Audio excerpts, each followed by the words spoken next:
சங்கீதம் 32. மஸ்கீல் என்னும் தாவீதின் போதக சங்கீதம்.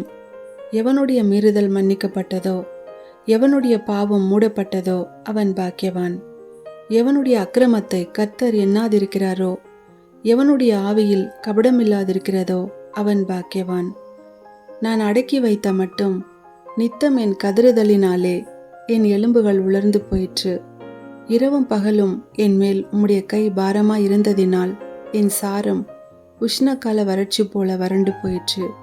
நான் என் அக்கிரமத்தை மறைக்காமல் என் பாவத்தை உமக்கு அறிவித்தேன்.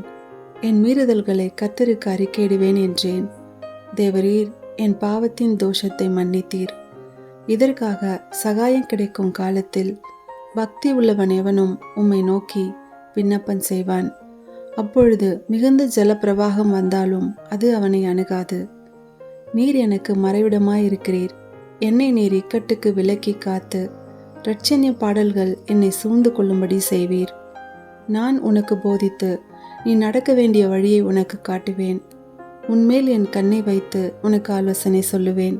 வாரினாலும் கடிவாளத்தினாலும் வாய் கட்டப்பட்டால் ஒழிய உன் கிட்ட சேராத புத்தி இல்லா குதிரையைப் போலவும் கோவேறு கழுதையைப் போலவும் இருக்க வேண்டாம்.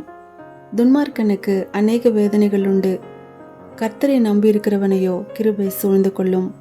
நீதிமான்களே, கர்த்தருக்குள் மகிழ்ந்து களி கூறுங்கள். செம்மையான இருதயம் உள்ளவர்களே, நீங்கள் எல்லாரும் ஆனந்த முழக்கமிடுங்கள்.